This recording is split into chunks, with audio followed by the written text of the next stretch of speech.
Ok, ok. Pues buenos días, tengan todos ustedes. Hoy es viernes y nuevamente estamos en un programa más de mitología fiscal.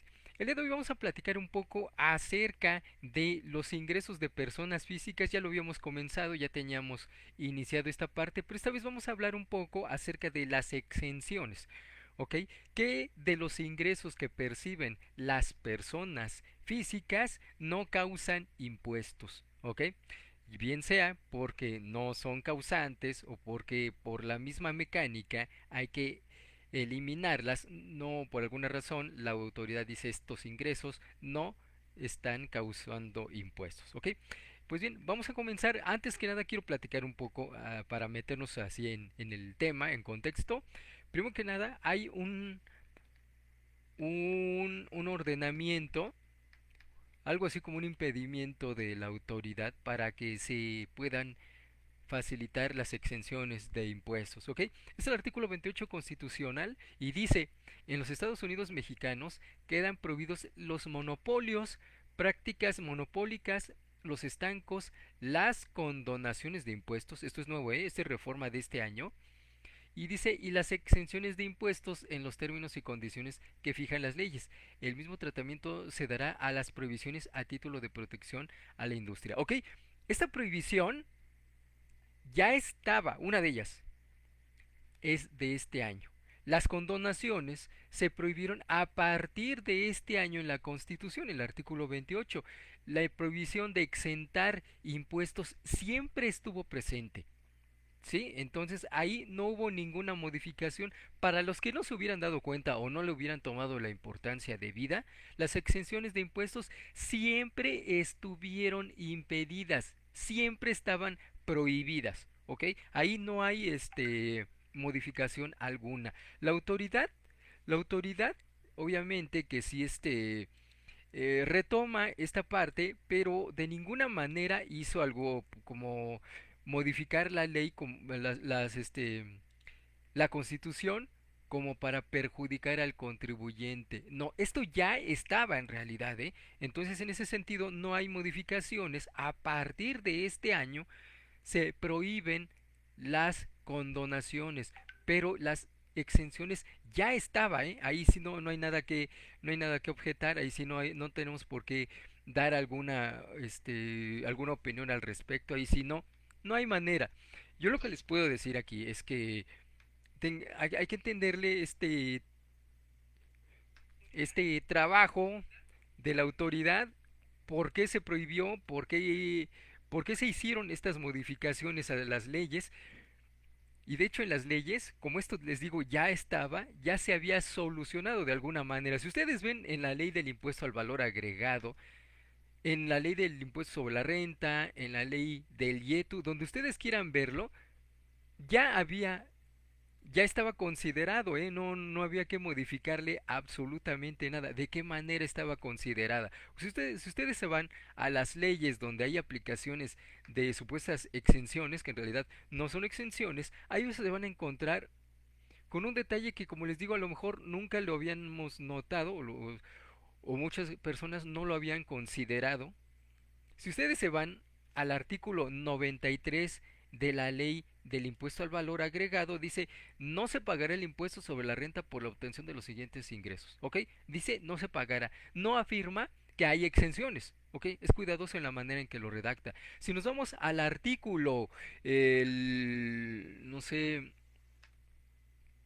el 9 de la ley del IVA, igual me dice que por los actos o actividades siguientes no se pagará el impuesto, pero no habla de exenciones, o sea, no pronuncia exención. Y si nos vamos a la ley del IETU, anterior ley del IETU, para que vean que esto sí ya tiene años, la ley del IETU ya es vieja. O sea, ya, más bien ya tiene años que dejó de aplicarse. ¿Ok? Y en la ley del IETU, igual también decía no se pagará el impuesto. ¿Ok? Váyanse ahí. Y también pues es un procedimiento que ya estaba en las leyes, ya consideraban que no podía haber exenciones de impuestos, entonces en ese sentido la cosa no ha cambiado absolutamente nada. Ok, ahora nos vamos a esta parte de las leyes y en el caso de la ley del impuesto sobre la renta, sí, solamente hay una parte donde pronuncia exenciones, déjenlo así, ¿no? De todas maneras no va a pasar nada, nadie se va a inconformar, no van a declararlo inconstitucional ni nada, ¿ok? Ya tiene años así, entonces no hay por qué modificarlo en estos momentos. ¿Ok? Entonces, pues esta parte de las exenciones ya lo sabemos. Lo seguimos llamando exenciones por costumbre, pero en realidad en las leyes así está señalado, no se pagará, que al final de cuentas pues, es lo mismo, no es la aplicación de la exención. ¿Ok? Entonces, pues ya tenemos un poco de entendimiento de esta parte, ¿no? No hay modificación, ya lo sabíamos, ya esto ya siempre ha estado, y bueno, seguimos aplicando exenciones. ¿Ok? No hay este impedimento ni de la Constitución. Ahora bien, esta parte de los ingresos, nosotros tenemos una clasificación. Todos los ingresos de personas físicas tienen una primera separación. Los ingresos que son objeto y los que no son objeto. Los que son objeto, la ley los va a considerar para darles un tratamiento. Los va a considerar. ¿Ok? Todavía no les da tratamiento, pero dice, tómalos en cuenta. ¿Ok?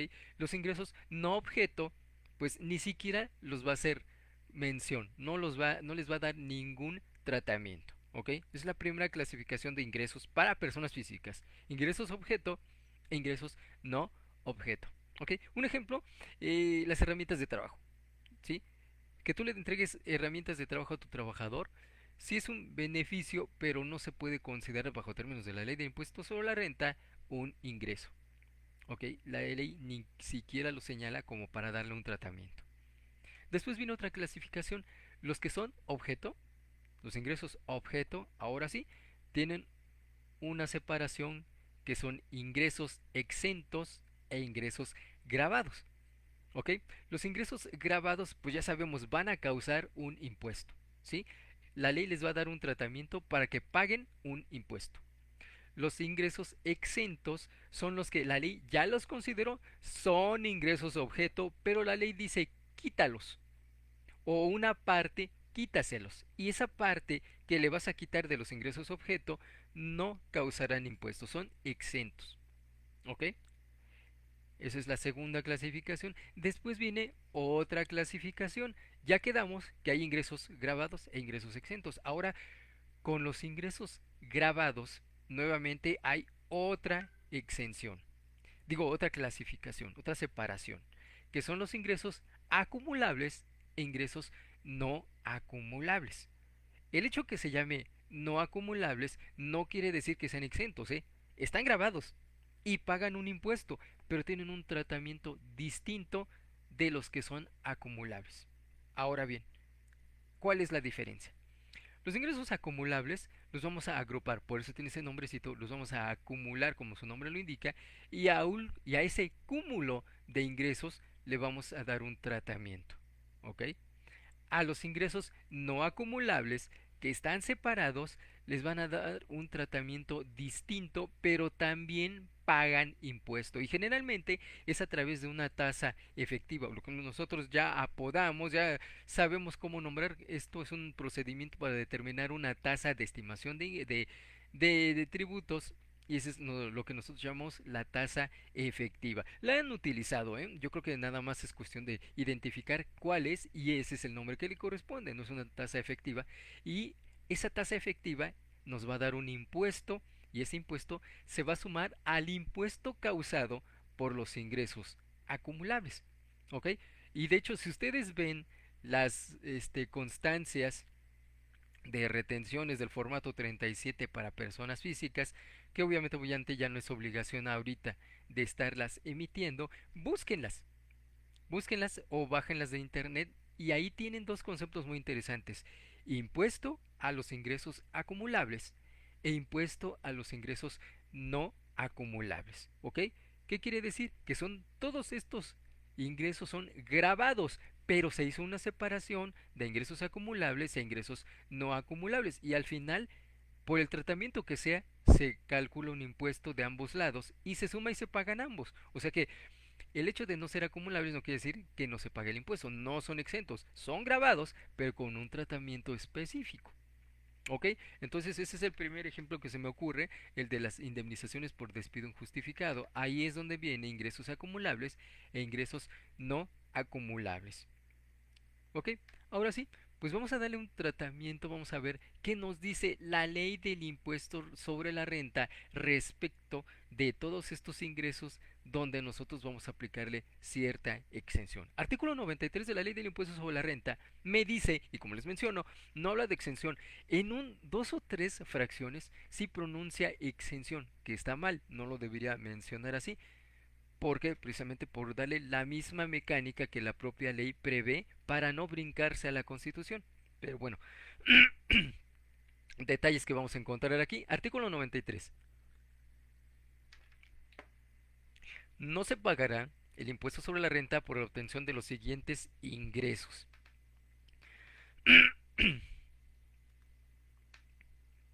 ¿Ok? Me dice no se va a pagar el impuesto sobre la renta por los siguientes ingresos. Y me va a decir la fracción 1. Otra cosa aquí, combinado con eso. Dice aquí, las prestaciones distintas del salario que reciban los trabajadores del salario mísero general para una o varias áreas geográficas, calculadas sobre la base de dicho salario. Bueno, aquí hay algunas cosas que ya no son aplicables. Por ejemplo, áreas geográficas. Ya no hay un salario mísero separado por áreas geográficas. Es uno solo de manera general y solamente hay una pequeña diferencia en zona fronteriza. Es lo único que puede cambiar. De ahí en fuera, el salario mínimo ya es general, ¿ok? Y dice aquí también sobre la base de dicho salario, o sea, cuando los trabajadores tengan salario mínimo, esos ingresos no causan impuesto. Pero aquí nada más hay un pequeño detalle aquí. Dice no se pagará el impuesto. Realmente, como esta palabrita, exención, aquí lo está generalizando porque dice no se pagará, está liberando del impuesto a cierto volumen de ingresos. Los ingresos exentos para salario mínimo propiamente no serían llamados exentos. ¿Sí? Más bien es un ingreso que está liberado del impuesto, está grabado, pero por el efecto de la tarifa del artículo 96 no alcanza a causar un impuesto. Ahora bien, fíjense, hace algunos años, el Hace algunos años había, incluso desde su creación, una liberación del impuesto calculado desde la formulación de las tarifas del artículo, bueno, en su momento, de otro artículo, ahorita artículo 96, pues en esas tarifas los primeros tres salarios mínimos no pagaban impuesto.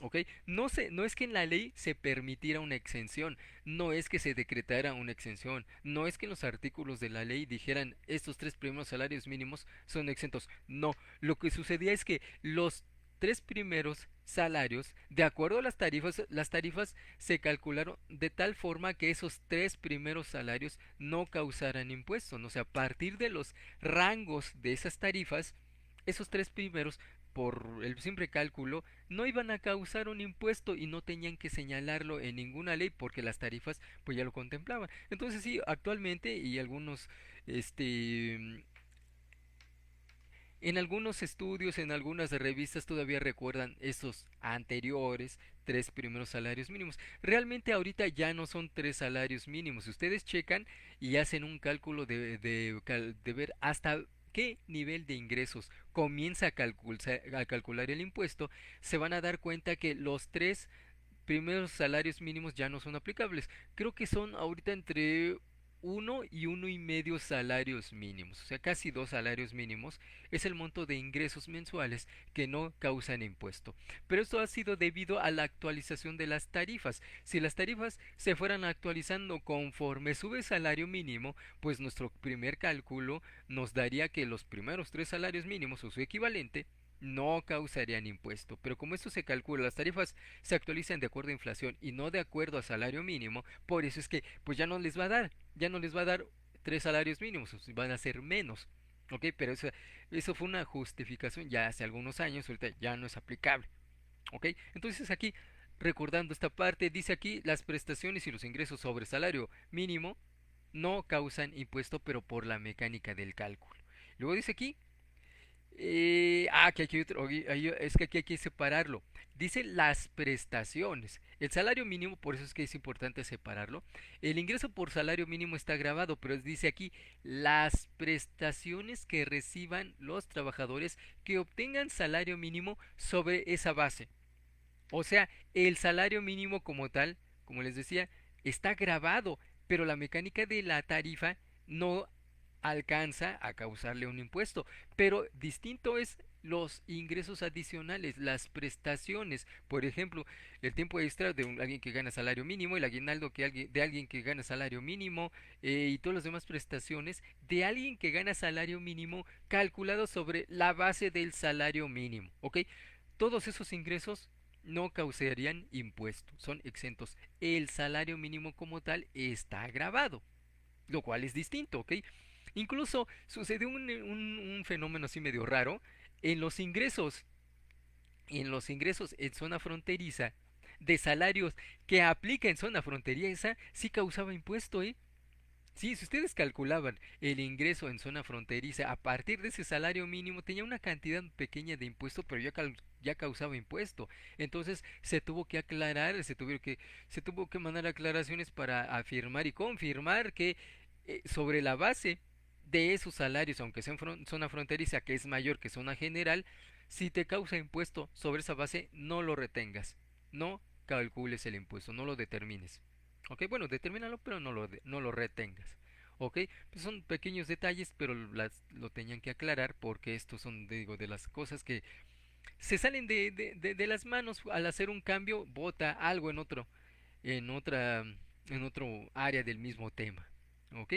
Luego dice aquí, tratándose de los demás trabajadores, es decir, aquellos que no tengan salario mínimo, dice aquí, el 50% de las remuneraciones por concepto de tiempo extraordinario o de la prestación de servicios que se realice en los días de descanso sin disfrutar de otros en sustitución. ¿Qué nos dice aquí esto? Pues que si tú tienes, por ejemplo, ya no eres trabajador de salario mínimo, cualquier otro trabajador.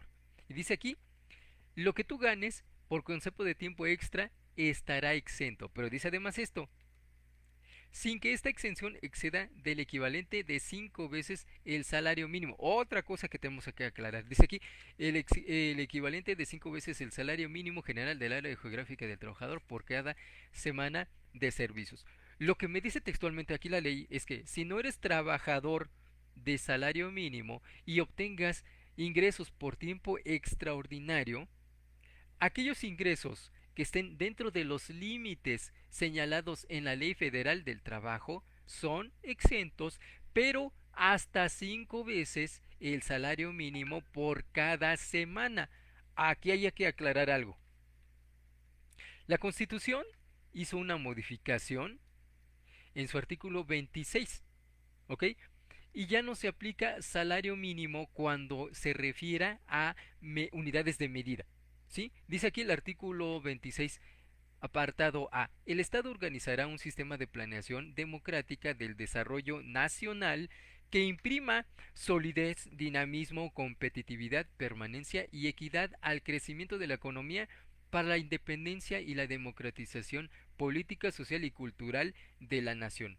Después me voy al apartado B y me parece que es el cuarto o quinto párrafo de ese apartado B del artículo 26 de la Constitución y dice, el organismo calculará en los términos que señale la ley el valor de la unidad de medida y actualización que será utilizada como unidad de cuenta, índice, base, medida o referencia para determinar la cuantía del pago de las obligaciones y supuestos previstos en las leyes federales, de las entidades federativas y el Distrito Federal, así como en las disposiciones jurídicas que emanen de todas las anteriores. ¿Qué quiere decir? Que en todos los ordenamientos, en todas las leyes fiscales o no, aquellas que se refieran a salario mínimo, cuando se utilice como unidad de medida y como sí, índices,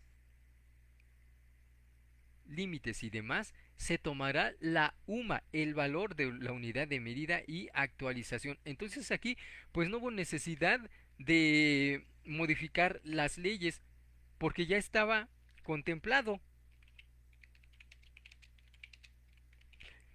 ¿Sí? Entonces, en la Constitución ya me decía cuál es el valor que yo voy a tomar. Entonces, aplicable también a esta ley del impuesto sobre la renta, la unidad de medida, por ejemplo, si me dice tal ingreso está exento hasta, no sé, X número de salarios mínimos, ahora tengo que aplicar el número de veces la UMA. La UMA actualmente es de 86.88 para este año 2020. ¿Ok? Entonces, el salario mínimo, pues sí, está vigente como un ingreso, pero ya no como una unidad de medida y de referencia. Ejemplo de esto,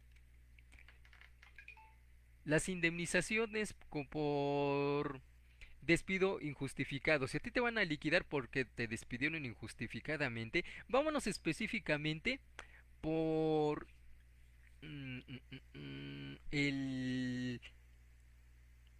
la prima de antigüedad. ¿Ok? En la prima de antigüedad te dice cómo se va a calcular y sobre la base de qué. Y dice sobre la base del salario diario integrado, pero si ese salario diario integrado excede de 2 veces salario mínimo, ese salario mínimo sería el tope y sobre ese doble del salario mínimo calcularías tu prima de antigüedad. ¿Ok? Eso es para el cálculo del ingreso.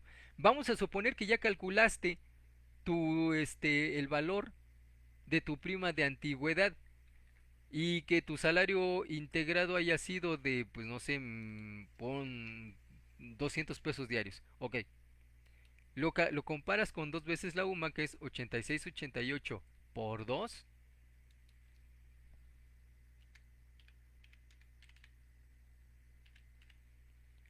son 173.76. Si tú ganas salario integrado de 200 pesos, ya excedió de 2 veces el salario mínimo, ¿no? Entonces, tu límite va a ser de 173.76. Ah, ojo aquí. Ay, falta hacer otra comparación. Este es 2 veces la UMA. Salario mínimo, porque ahí es donde entra la aplicación 185.56. 185.56. Incluso aquí yo estuve a punto de hacerlo mal. Vamos a hacer la comparación. 185.56 por 2 son 371.12. ¿Ok?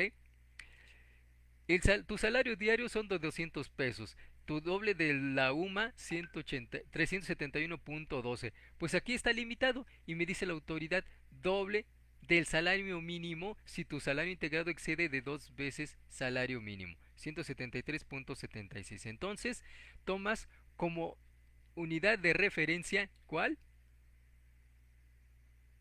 371.12. ¿Ok? 185.56 por 2. Aquí es donde aplicamos, como se trata de un ingreso, no de una unidad de referencia, el salario mínimo. Entonces, mi prima de antigüedad no lo voy a calcular con 173.76, sino con 371.12. ¿Ok? Vamos a suponer que ya llego al monto del cálculo y son 40,000 pesos. Digo, no sé si es correcto, voy a tomar como ejemplo 40,000 pesos. ¿Ok? Ya tengo los 40,000 pesos, ahora qué falta aplicarles la parte exenta, ¿no? Ahora en la parte exenta yo no voy a aplicar el salario mínimo, porque aquí me dice cuántos números de salarios mínimos son exentos. Entonces ahí se está aplicando el salario mínimo no como ingreso, sino como unidad de referencia. Cuando calcula el monto del ingreso, que es el monto de cuánto le corresponde de prima de antigüedad, sí tomo salario mínimo, que es mayor que el valor de la UMA. Entonces mi base va a ser 371.12, pero para calcular la exención no va a ser 371.12, van a ser 86.88, porque ahí se aplica la UMA. Entonces ahí aplicamos dos unidades, más bien dos elementos. Salario mínimo para calcular el monto de la indemnización o de la prima de antigüedad también. Y por el otro lado, la exención ya no es salario mínimo, es UMA. ¿Ok? Entonces aquí hay que considerar la diferencia y saber en qué caso se aplica cuando son ingresos y otro cuando se trata de una unidad de referencia. ¿Ok? Continuamos aquí y aquí estábamos hablando del tiempo extraordinario. Me dice que hasta el monto de lo que permite la Ley Federal del Trabajo. Es exento el 50%. Ok, primero, ¿cuál es el monto límite señalado en la Federal del Trabajo, artículo 86 y 88? Hasta 3 horas en un día y hasta 3 veces en una semana. Ojo aquí, no son 9 horas en la semana, ni son 3 en un día y 3 en el siguiente. Y fíjense, sucede que en algunos lugares la creencia es que 3 por 3 son 9. Sí, por matemática, pues es correcto, sabes multiplicar. 3 por 3 te da 9, efectivamente. Pero aquí la ley no me dice eso. Ni la ley federal del trabajo ni la ley del impuesto sobre la renta. Son dos cosas distintas. La ley federal del trabajo me dice que el límite para trabajar tiempo extra, límite, todavía no costo, solamente el límite, son hasta 3 horas en un día y hasta 3 veces en una semana. No son 9. Repito, no son 9. ¿Por qué? Porque yo puedo tener una hora en el lunes, otra hora en el martes, otra hora en el miércoles, otra hora en el jueves y otra hora en el viernes. Nos hace un total de 5 horas. Pero ya excedieron los límites, ¿verdad? No, no pasaron de 9, pero sí excedieron los límites que señala la Ley Federal del Trabajo. O sea, no pasó de 3 horas en un día, sí, pero sí de 3 veces en una semana. Lunes, una vez, martes, 2 veces, miércoles, 3 veces. Jueves ya fue una cuarta vez. Viernes, una quinta vez. A partir de esto, de este jueves, se excedieron. Por lo tanto, las horas extras del jueves y del viernes son grabadas. Ya no las puedes exentar. La del lunes, la del martes y la del miércoles, sí. Ahora bien, viene otra. Supongamos que el lunes trabajas 2 horas, martes 2 horas, miércoles 3 horas, jueves cero, viernes cero. Esas tres primeras están dentro de los límites, no los excedieron. Todavía pueden ser exentas. Y son más horas, ¿verdad? 3 más 3 más 3 son 9. Y hace rato calculamos una más una más una y estas dos de entrada estaban grabadas. Entonces, nada tiene que ver el número 9, es para otra cosa. Ahorita vamos a ver dónde está el número 9. ¿Ok? Primero entendamos, no más de 3 horas en un día, ni más de 3 veces en una semana. Y ahora, otro error de cálculo. No necesariamente error, pero viene de un error. Si yo tengo en un día 4 horas, por ejemplo, no sé, mi horario de trabajo termina a las 6 de la tarde. Me quedé hasta las 10 de la noche porque había carga de trabajo, no podía irme si no terminaba, me voy hasta las 10 de la noche. ¿Ok? ¿Cómo las pago? Me dice la Ley Federal del Trabajo que no están obligados los trabajadores a trabajar más tiempo del permitido por las leyes. Pero si sucede esto, el trabajador tiene derecho a que las primeras horas se las paguen dobles. Dice con un 100% más.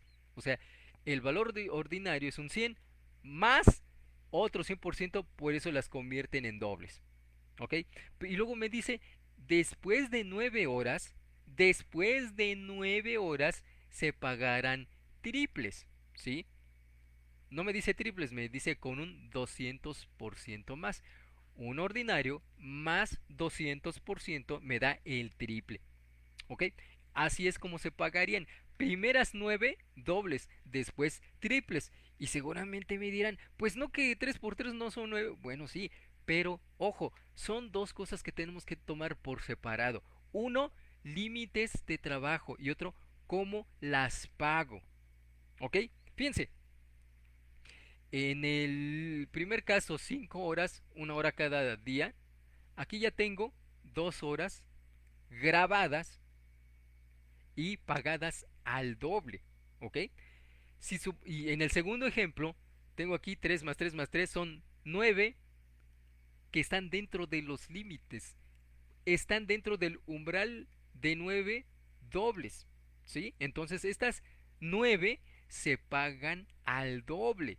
Estas que vienen acá, si yo tuviera una hora aquí, ya se pagaría al triple. Si yo tuviera otra hora aquí, se pagaría al triple. ¿Sí? Y no es porque se dieron de 3 veces en una semana. No, es porque se dieron de 9. ¿Sí? Son dos cosas completamente distintas, aunque van de la mano. ¿Ok? Ahora vamos a ver, suponiendo que ya sé cuáles son las que tengo al doble y ya sé cuáles tengo al triple. Otra cosa aquí, antes de pasar esta parte. Supongamos que el lunes trabajo vuelvo al ejemplo, me voy hasta las 10, fueron 4 horas, ¿sí? Y dicen algunos también por error, como ya excedió de 3, la cuarta la pago al triple. O sea, esta primera hora doble, segunda hora doble, tercera hora doble, las pago dobles. La cuarta al triple. No, eso es un error. Si lo quiero hacer así, no pasa realmente nada porque en realidad le estoy pagando de más al trabajador. Por eso, si ustedes lo hacen así, si lo hacen por desconocimiento, no pasa nada. De hecho, le están pagando más al trabajador, lo están beneficiando y eso está súper bien, ¿no?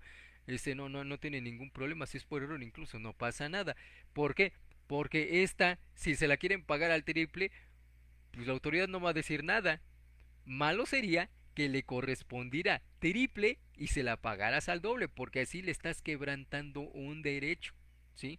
En realidad, esta hora le correspondía al doble, ¿sí? ¿Por qué? Porque no excedieron de 9. Las primeras 9 de un día o del acumulado en la semana, como quiera que las trabajes, son dobles. Ahora vamos a suponer otro. Lunes trabajo 5 horas, martes 4 horas, van 9. Miércoles una sola hora, van 9 aquí. Esta ya es triple, ¿ok? Y de lunes una excedió del límite. Dos, perdón. ¿Por qué? Porque fueron cinco. Las tres primeras están dentro del límite. Después las otras dos, que fueron un total de cinco, están fuera del límite. Esas causan impuesto. El día martes fueron 4 horas. Tres primeras no, bueno, están todavía para calcular el exento. Y una de entrada grabada. Esta de aquí no causaría impuesto. Fue una sola hora y no excedió de 3 veces en una semana. ¿Ok? Ahora bien, ya calculé, ya determiné cuáles están dentro del límite y vamos a suponer que de las que están dentro del límite, o sea, las que no excedieron de 3 horas en un día ni de 3 veces en la semana, vamos a suponer que me salen, no sé, 2,000 pesos. Ok, tengo 2,000 pesos que están dentro del límite, tengo 3,500 que están fuera del límite, esas ya están grabadas, ¿no? Se los ponemos como grabadas.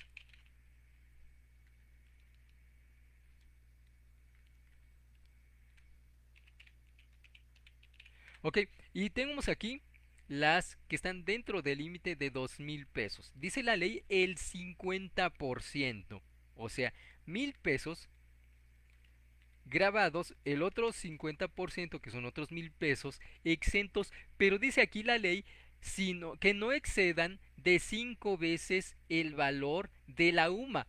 Bueno, la ley dice salario mínimo, nosotros ya sabemos que debemos de aplicar la UMA. Entonces, 86.88 por 5, suponiendo que estos fueron todos en la semana. En la semana este trabajador tuvo de tiempo extra 5,500 pesos, ¿sí? 2,000 fueron dentro del límite y 3,500 fuera del límite. Ya lo separo, 2,000 pesos son dentro del límite, 50% exento, o sea, 1,000 pesos, el otro 50% grabado. Y de los que están exentos, hasta 5 veces la UMA, ¿sí? 86.88 por 5 me da 434.4. Excede del límite, por lo tanto, hasta 5 veces puedo exentar. Entonces, este trabajador tendría del 50% que se suponía exento, solamente hasta 565.6.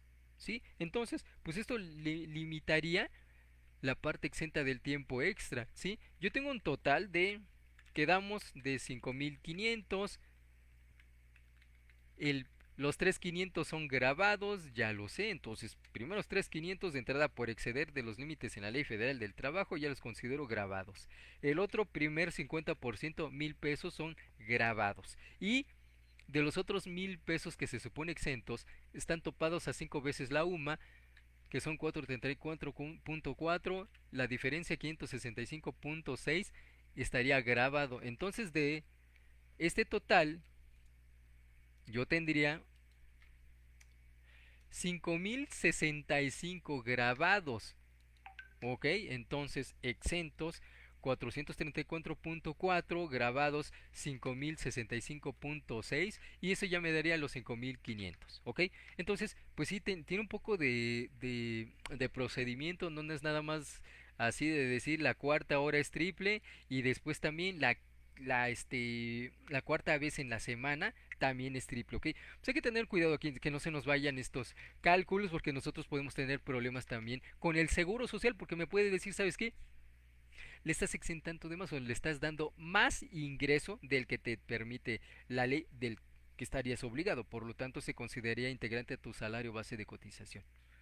Ok, bueno, pues hay un problema ahí. Digo, no, afortunadamente, no sé por qué lo digo así entre comillas, afortunadamente, las autoridades no le entienden o no tienen el personal justo y suficiente para hacer una revisión a detalle de este tiempo extra. Si se van a las empresas, pues toman el que tú le entregaste y ya. Pero si se ponen a revisar el tratamiento, no se meten a detalle a ver si de veras el trabajador laboró 5, 6, 10 horas para entonces sí verificarte y decirte ese es el tratamiento correcto o no lo es. ¿Ok? Salvo que ustedes me digan que ya han tenido una situación así hasta ahorita, yo no la conozco. ¿Ok?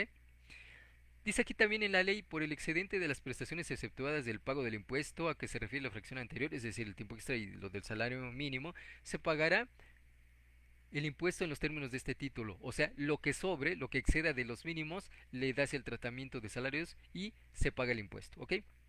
Luego dice aquí, siguiente concepto, las indemnizaciones por riesgos de trabajo o enfermedades que se concedan de acuerdo con las leyes por contratos colectivos de trabajo o por contratos ley.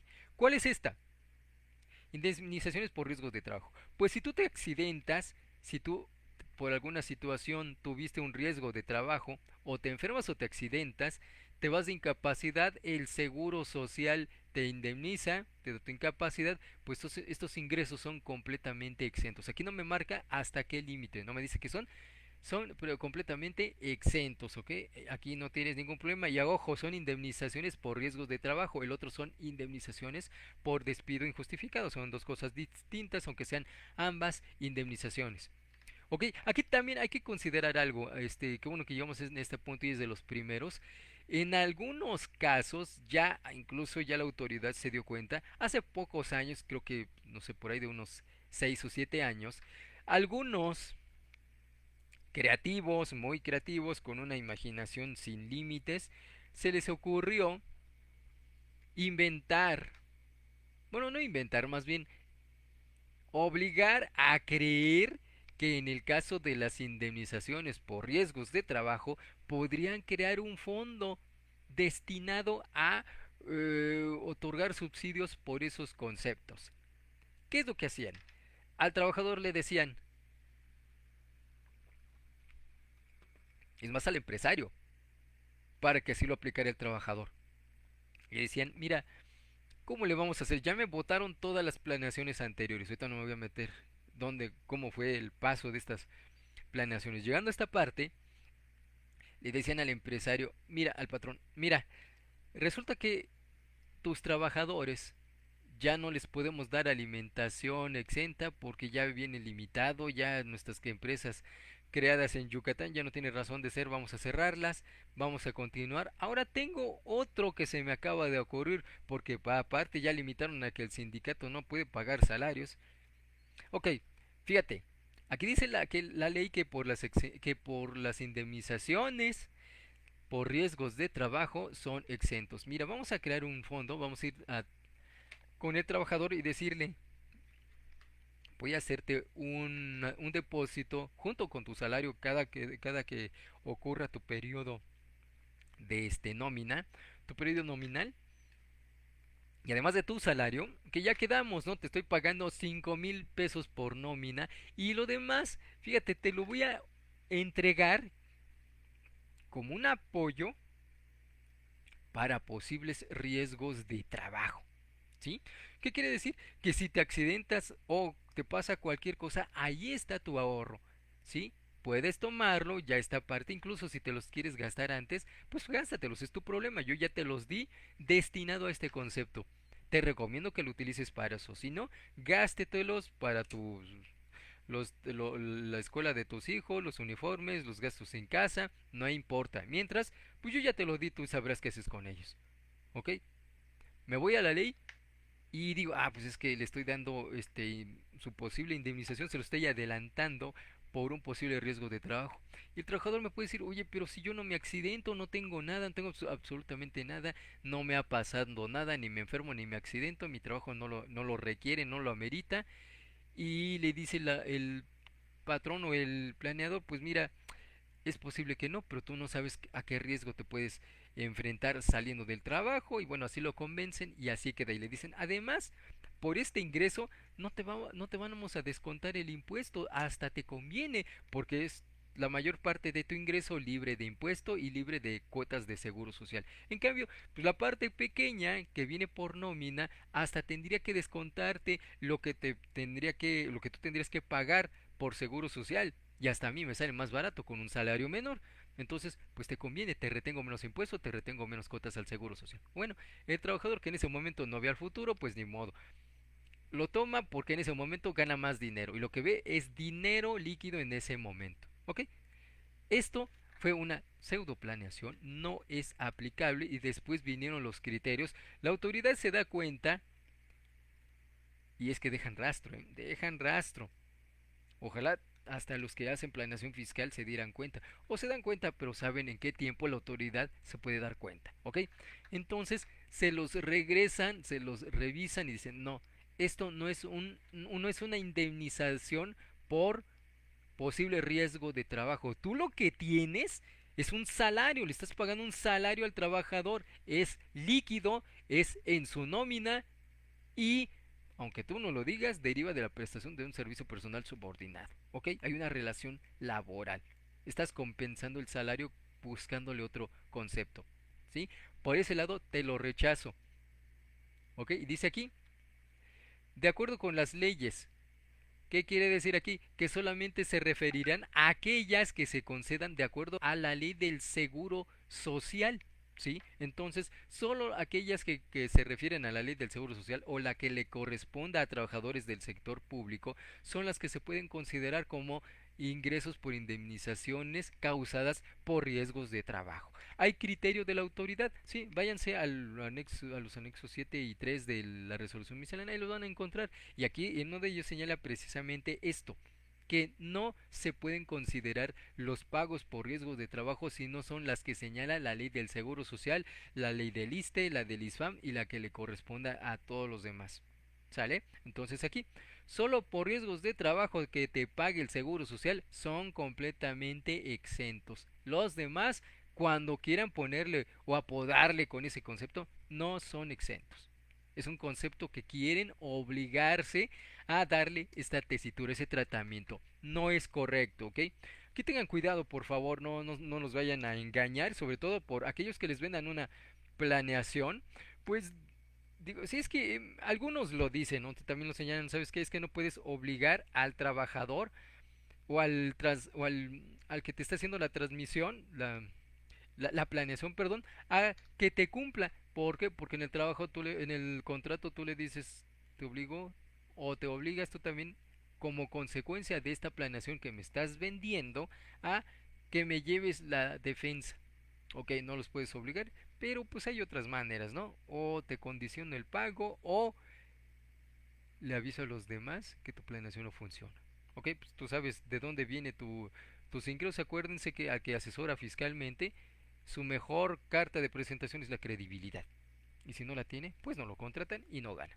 Ok, siguiente concepto, dice las jubilaciones, pensiones, haberes de retiro, así como las pensiones vitalicias u otras formas de retiro provenientes de la subcuenta del seguro de retiro o de las de retiro cesantía en edad avanzada y vejez previstas en la ley del seguro social, o sea, estas cuentas que vienen en la ley del seguro social y dice, y las provenientes de la cuenta individual del sistema de ahorro para el retiro prevista en la ley del ISSSTE. Y dice cuyo monto diario no exceda de 15 veces el salario mínimo general. Obviamente otra vez nos estamos refiriendo a la UMA. Entonces es la UMA 86.88.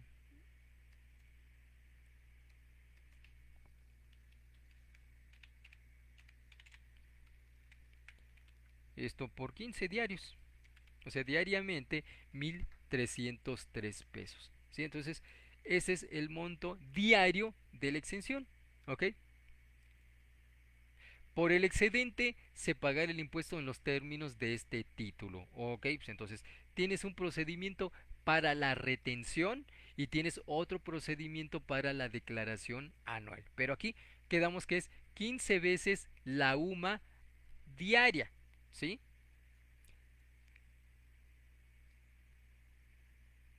Ok. Dice que aquí dice monto diario de 15 veces el salario mínimo, entonces 15 veces la UMA.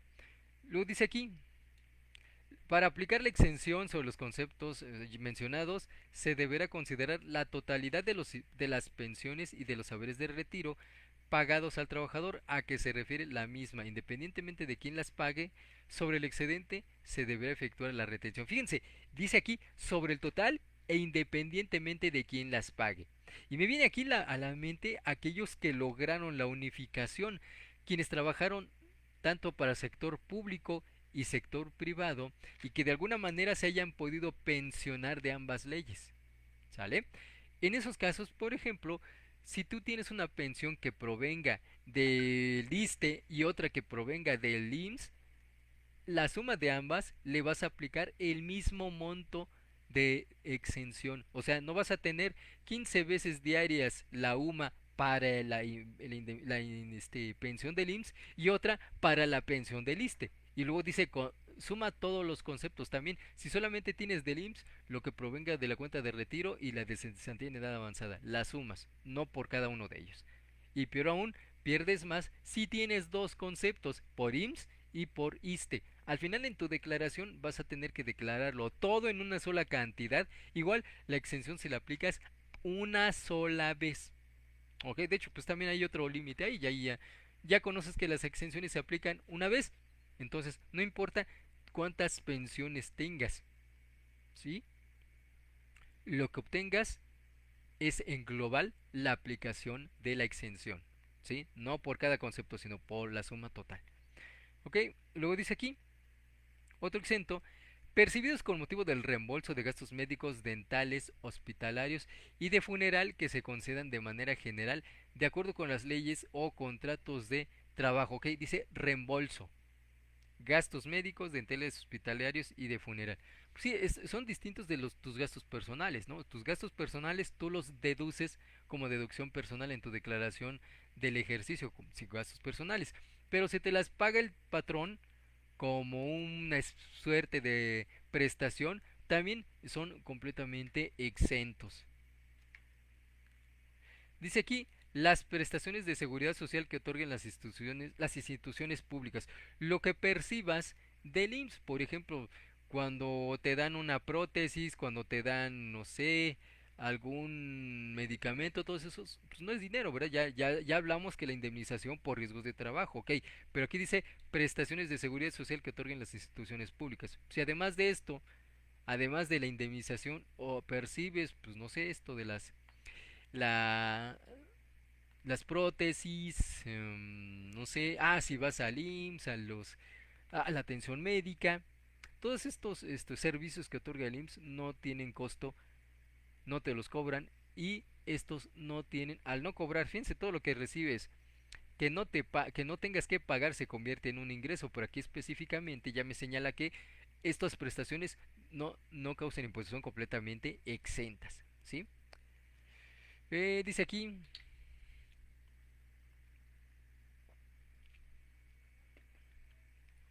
percibidos con motivo del subsidio por incapacidad, becas educacionales para los trabajadores o sus hijos, guarderías infantiles, actividades culturales y deportivas y otras prestaciones de previsión social de naturaleza análoga que se concedan de manera general de acuerdo con las leyes o por contratos de trabajo. ¿Qué es esto? Pues que todas estas prestaciones, esas prestaciones son completamente exentas porque son previsión social. Nada más aquí nada hay que aclarar que hay un límite con respecto al monto exento de las prestaciones de previsión social, o sea, no son 100% exentas, hay que someterlos a una comparación de ingresos. Lo vamos a ver después ya que hagamos uno que otro cálculo, pero sí aquí les digo, de entrada son exentos, pero si sobrepasa ciertos límites, cierta medida anual, determina su exención. Una parte sería grabada y otra parte exenta. Nos están comentando algo aquí, sí, el tocayo. Roberto Efraín nos dice, de hecho yo creo que ustedes lo conocen en algunos cursos, también están exentos los reembolsos de las aseguradoras por seguro de gastos médicos mayores. Efectivamente, qué bueno que nos lo aclara Roberto, nos lo recuerda también. Si tú tienes un reembolso porque tú contrataste un seguro de gastos médicos mayores, este seguro es completamente exento también, ¿ok? Está incorporado dentro de estos gastos, ¿ok? Entonces aquí también, nada más hay que separarlos también aquí muy bien. Unas cosas son lo que te otorga el seguro social y otra las que tú pagas de manera personal, ¿ok? Nada más para separar las que le corresponderían a tu declaración anual. Si tú las pagas, te son deducibles personales para tu declaración del ejercicio con los límites ya conocidos, ¿ok? Salvo que te quieras pelear a través de Prodecom o tú de manera personal, tiene sus límites, luego los vemos, mientras aquí nos vamos a referir solamente a este texto de la ley, ese artículo 93, ya después vemos a punto y a detalle uno que otro tema que también va relacionado y que puede limitar. Aquí por ejemplo, pues la fracción 8 pues nada más me dice que son exentos las prestaciones del por concepto de previsión social. Aquí no me dice el límite, pero más adelante sí me dice cuál es el límite. Es más, nos vamos a buscar de una vez antes de avanzar. Aquí, ahí está. En ese mismo artículo, por ahí el penúltimo párrafo, dice la exención aplicable a los ingresos obtenidos por concepto de prestaciones de previsión social se limitará cuando la suma de los ingresos por los servicios personales subordinados, o sea, sueldos y salarios, o aquellos que perciben por parte de las sociedades cooperativas, socios o miembros de las mismas, y el monto de la exención exceda de una cantidad equivalente a 7 veces el salario mínimo general del área geográfica del contribuyente elevado al año. ¿Qué es esto? Dice aquí, no, para no adelantarme, solamente se considerará como ingreso no sujeto al pago del impuesto un monto hasta de un salario mínimo general del área geográfica del contribuyente elevado al año. Es decir, sumo mis ingresos de todo el ejercicio por concepto de sueldos y salarios, los más lo que reciba de previsión social. Ese monto lo voy a comparar contra 7 veces la UMA elevada al año. O sea, los 86.8 por 7 por 365 son 221.978. Entonces, este es el límite exento. Bueno, no es el límite exento, ese es el límite para saber si es completamente exento o no. ¿Qué hago? Esta es una unidad de referencia, una medida de referencia para comparar. Tomo mis ingresos por sueldos y salarios más previsión social, suponiendo que me van a dar 250,000 pesos. O sea, ya calculé, ya mis salarios más previsión social me dan 250,000 pesos. Excedieron de 7 veces la UMA elevado al año. Y no voy a hacer grabada la diferencia. Por eso es que les digo, este no es un límite exento, no, es una unidad de referencia. Si lo excedo, solamente puedo exentar hasta una vez la UMA elevada al año. O sea, 86.88 por 365 me van a dar 31,711. ¿Ok? ¿Por qué sucede esto? Pues porque si excedió ese límite es porque tengo muchos ingresos por previsión social. Entonces el beneficio para mí ya está visto, ya tengo muchos ingresos, por lo tanto, como para nivelar la tributación, la autoridad dice, está bien, como tienes muchos ingresos, no te lo puedo exentar todo, finalmente ya es un ingreso, ¿no?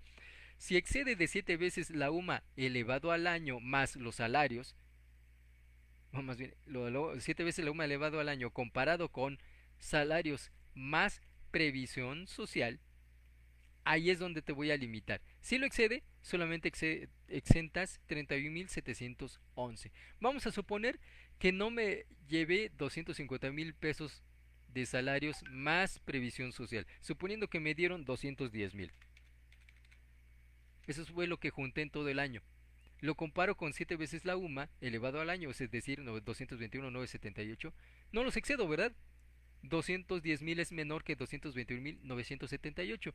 Y suponiendo que de previsión social tengo 40.000 pesos. Ok, entonces toda mi previsión social sería exenta. ¿Sí? Hay algunos que tienen todavía igual mucha creatividad. Suponiendo que igual tengo 210.000 pesos, tengo los 221.000 comparables, es decir, 7 veces la UMA, no los exendo y y de previsión social suponiendo que tuviera yo 20.000 pesos. Ojo aquí. Algunos dicen, ah, pues como tienes menos ingresos de previsión social que que un salario mínimo elevado al año, súbelos. Y en lugar de 20.000 vas a ser exentos 31.711. Ojo aquí, si de previsión social ya tuviste 20.000 pesos, no puedes elevar a 31.711 tu previsión social. Así lo explican algunos, ¿no? Y es incorrecto, ¿sí? ¿Por qué? Porque tu único concepto son 20.000. Si lo elevas a 31.000, estás inventando ingresos que no tienes. ¿Ok? Pues bien, pues ya casi nos da la hora. No, nos faltan muchos conceptos de ingresos que pudieran ser exentos de personas físicas. Por el momento les agradezco su atención. Nos vamos,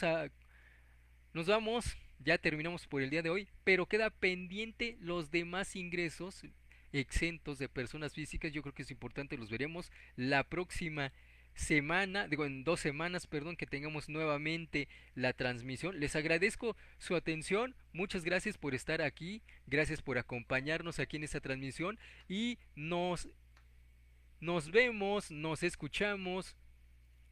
Espero su presencia el próximo viernes, que sería en 2 semanas, el próximo viernes 21 de agosto. Por el momento, muchas gracias a los que estuvieron acompañándolos, gracias por sus saludos, gracias por sus likes y escuchen nuevamente Mitología Fiscal, un programa patrocinado por Estrategia Intelectual todos los viernes de cada 2 semanas a las 12 del día. Muchas gracias, yo soy Efraín Ortiz y los espero la próxima transmisión.